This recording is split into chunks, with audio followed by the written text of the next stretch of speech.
एक तपती दोपहर राय स्टार और उसकी माँ खेत में काम कर रहे थे। तभी काम करते करते अचानक माँ को चक्कर आ गया और वो जमीन पर गिर गई। राय स्टार घबरा गया और माँ को संभालने लगा। माँ ने कांपते हुए बोली, बेटा राय स्टार, मेरी जिंदगी का दिया अब बुझने वाला है। मेरे मरने के बाद तू इस दुनिया में अकेला कैसे रहेगा? मेरी बस एक आखिरी इच्छा है, तू शादी कर ले। कम से कम घर में कोई तो होगा जो तुझे 2 वक्त की रोटी प्यार से खिला सके। राय स्टार की आंखों में आंसू आ गए। उसने कहा, माँ, हम दाने दाने को मोहताज हैं। मुझ जैसे गरीब को कौन अपनी बेटी देगा? माँ ने खांसते हुए कहा, बेटा, गरीबी इंसान की जेब में होती है, किस्मत में नहीं। वो भी बहुत गरीब है। उसके माँ बाप बचपन में गुजर गए थे। वो अपने मामा के घर बोझ बनकर रह रही है। वो हमारे घर की हालत समझती है। तू अगर हाँ बोले तो मैं आज ही बात करूं। राय स्टार से माँ की ये हालत देखी नहीं गई, इसलिए उसने धीरे से हाँ कर दी। ठीक है माँ, तू जैसा कहे। अगले ही दिन राय स्टार और उसकी माँ पायल को देखने गए। पायल टूटी हुई चप्पल और कमीज में कमाल की लग रही थी। राय स्टार ने उसे देखा और पहली नजर में दिल दे बैठा। पायल भी राय स्टार को देखकर शर्मा गई। फिर राय स्टार की माँ ने हाथ जोड़कर कहा, देखिए भाई साहब, लड़का लड़की ने एक दूसरे को पसंद कर लिया है, तो क्या हम हाँ समझें? पायल के मामा तो चाहते ही थे कि सर से बला टले। अरे बहन जी, मेरी तरफ से हाँ है, रिश्ता पक्का समझिए। फिर बिना किसी बैंड बाजे के बस वरमाला पहनाकर राय स्टार और पायल की शादी हुई। शादी के बाद दोनों घर आए। कमरे में पहुंचते ही राय स्टार ने हिम्मत करके पायल का हाथ अपने हाथ में लिया और बोला, पायल, मेरे पास तुम्हें देने के लिए हीरे मोती तो नहीं है, पर मैं तुम्हें कभी रोने नहीं दूंगा। पायल ने राय स्टार की आंखों में देखा और उसके होंठों पर अपनी उंगली रख दी और बोली, आपका साथ ही मेरा सबसे बड़ा गहना है। फिर दोनों ने अपने शादी के जोड़े उतारे और बिस्तर पर लेट गए। वो रात उनकी जिंदगी की सबसे खूबसूरत और रंगीन रात बन गई। पायल के आने से राय स्टार की जिंदगी में खुशियां आ गई थीं। पायल सिर्फ घर की रानी नहीं थी, वो राय स्टार के साथ खेत में भी बराबर पसीना बहाती। फिर दोनों साथ बैठकर रूखी सूखी रोटी भी हंसकर खाते। शाम को जब राय स्टार थका हारा घर आता तो पायल बड़े प्यार से उसके पैर दबाती और बोलती, आप चिंता मत करो, हमारी मेहनत रंग लाएगी। एक दिन हमारा भी पक्का मकान होगा। ये सुनते ही राय स्टार की आंखों में चमक आ जाती थी। फिर एक दिन दोपहर की तेज धूप में गांव के तालाब में पायल और कुछ औरतें नहा रही थीं। तभी वहां गांव के सबसे अमीर आदमी का बिगड़ैल बेटा शेरा वहां आया और चुपचाप पेड़ के पीछे खड़ा हो गया और सबको गंदी नजर से देखने लगा। तभी पायल पानी से बाहर निकली और उसने अपने भीगे बाल झटके शेरा की सांसें अटक गईं। पानी की बूंदें पायल के गोरे बदन पर मोतियों की तरह चमक रही थीं। पायल को देखते ही शेरा ने हवस भरी नजरों से उसे घूरते हुए मन ही मन बोला, उफ, ये हुस्न, ये हीरे जवाहरात तो मेरी हवेली के मखमली बिस्तर पर होने चाहिए। उस गरीब राय स्टार की टूटी खाट पर ये क्या कर रहे हैं? फिर शेरा तुरंत राय स्टार के घर की तरफ निकल गया और सीधा राय स्टार के घर पहुंच गया। राय स्टार दरवाजे पर शेरा को देखकर कांप गया। उसने हाथ जोड़कर बोला, मालिक, आप मेरे गरीब खाने में कोई गलती हो गई क्या मुझसे? शेरा ने बोला, गलती तो तेरी हुई है राय स्टार। मैंने सुना तेरी शादी हो गई, लेकिन मुझे नहीं बुलाया। हम क्या इतने पराये हो गए? राय स्टार ने डरते हुए गर्दन झुका ली। नहीं मालिक, मैंने सोचा आप मुझ जैसे गरीब की शादी में कैसे आओगे, इसलिए हिम्मत नहीं हुई। राय स्टार और शेरा बात कर ही रहे थे कि तभी पायल तालाब से नहाकर वापस आई। शेरा ने राय स्टार से नजर हटाई और पायल को ऊपर से नीचे तक घूरा और एक लालची मुस्कुराहट के साथ बोला, भाभी जी, आप तो चांद से भी ज्यादा खूबसूरत हो। शायद इसलिए इस नालायक राय स्टार ने हमें नहीं बुलाया, ताकि आपको किसी की नजर न लग जाए। और अपनी जेब से एक चमकती हुई हीरे की अंगूठी निकाली और पायल की तरफ बढ़ा दी। लीजिए भाभी जी, मेरी तरफ से ये छोटा सा तोहफा, ये असली हीरा है। अंगूठी की चमक देखकर पायल की आंखें फटी रह गईं। उसने ऐसी चीज सपने में भी नहीं देखी थी। उसने झिझकते हुए बोला, नहीं मालिक, ये तो बहुत महंगा है, मैं ये नहीं ले सकती। लेकिन शेरा ने जबरदस्ती अंगूठी पायल की हथेली पर रख दी और बोला, ले लीजिए भाभी जी, मना मत करना, वरना मेरा दिल टूट जाएगा और मैं दिल टूटने पर बहुत बुरा मानता हूँ। फिर शेरा राय स्टार को एक कुटिल मुस्कान देकर वहां से चला गया। लेकिन राय स्टार का दिल जोर जोर से धड़क रहा था।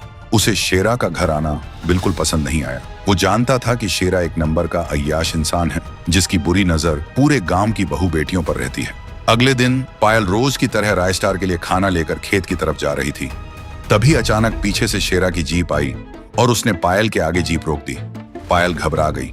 शेरा जीप से उतरा और धीरे धीरे पायल के पास आया और बोला, भाभी जी, ये क्या जुल्म कर रही हैं आप? ये नाजुक बदन और ये गोरा रंग, ये खेत की धूल और धूप के लिए नहीं बना है, ये तो महलों में रहने के लिए बना है। पायल ने डरते हुए कहा। रास्ता दीजिए मालिक, रायस्टार जी इंतजार कर रहे होंगे। लेकिन शेरा ने रास्ता नहीं छोड़ा, बल्कि उसने पायल के हाथ में एक महंगे मेकअप सेट का पैकेट पकड़ा दिया और बोला, रायस्टार तो गधा है जो हीरे को पत्थर के साथ घिस रहा है। ये रखिए, शहर से खास आपके लिए लाया हूँ। एक बार इसे लगाइए और शीशे में देखिए, आपको अपनी असलियत समझ आ जाएगी। पायल ने पहले मना किया, पर मेकअप सेट की चमक देखकर उसका मन ललचा गया, इसलिए उसने पैकेट ले लिया। उस दिन वो खेत नहीं गई। शेरा की बातें उसके कानों में तीर की तरह चुभ रही थीं। अब शेरा हर दिन रास्ते में पायल का इंतजार करता और जब वो पायल को देखता तो बोलता, भाभी जी, आपको इतनी धूप में तड़पता हुआ देखकर मुझे दुख होता है। पता नहीं रायस्टार क्यों नहीं देखता आपका ये तड़पना। पायल ने दुखी होकर कहा। क्या करे मालिक, किस्मत में यही लिखा है। शेरा ने तुरंत कहा, किस्मत बदलते देर नहीं लगती पायल जी, बस सही इंसान का हाथ पकड़ना पड़ता है। आइए, मैं आपको छोड़ देता हूँ। पायल झिझकते हुए जीप में बैठ गई और तब से हर दिन शेरा पायल को लिफ्ट देने लगा। लेकिन रायस्टार को इस बात की भनक तक नहीं थी। धीरे धीरे पायल को शेरा की ये फिक्र और मीठी बातें अच्छी लगने लगी। अब पायल का मन खेत में नहीं लगता था। उसे लगने लगा कि रायस्टार उसकी खूबसूरती खराब कर रहा है, इसलिए उसने खेत में जाना बंद कर दिया और घर पर रहकर शेरा के आने का इंतजार करने लगी। फिर एक शाम जब रायस्टार भारी दोपहरी में काम करके थका हारा घर लौटा तो उसे जोरों की भूख लगी थी। उसने पायल से बोला, पायल, बहुत भूख लगी है, जल्दी से खाना दे दो। लेकिन पायल ने चिल्लाकर जवाब दिया, खाना खाना, बस खाना ही दिखता है तुम्हें। उस चूल्हे में फूंक मारते मारते मेरी आंखें जल जाती हैं, मेरे हाथ काले हो गए हैं। शेरा जी सही कहते हैं, मैं रानी बनने के लिए पैदा हुई हूँ, नौकरानी बनने के लिए नहीं। रायस्टार हैरान रह गया। शेरा जी, वो कब मिले तुम्हें? पायल ने बात पलट दी। वो रास्ते में मिले थे। तुम सवाल मत करो, मुझसे नहीं होगा अब ये धुएं वाला काम। अगर भूख लगी है तो खुद बना लो या भूखे सो जाओ। ये बोलकर वो गुस्से में ऊपर चली गई। बेचारा रायस्टार चुपचाप आंसू बहाता हुआ खुद ही लकड़ियां जलाकर अपने लिए खाना बनाने लगा और उधर पायल आराम से बैठकर शेरा का दिया हुआ मेकअप लगा रही थी और शीशे में खुद को निहार रही थी। लेकिन माँ ये सबसे बेखबर थी। जिस 2 रोटी के सुख के लिए उसने बहू लाई थी, आज वही बेटा आंसुओं के साथ खुद अपनी रोटी बना रहा था। उस दिन के बाद से सब कुछ बदल गया। सुबह होते ही रायस्टार बेचारा अकेले खेत में पसीना बहाने चला जाता और इधर रायस्टार के जाते ही शेरा की जीप सीधा रायस्टार के घर के बाहर आकर रुकती।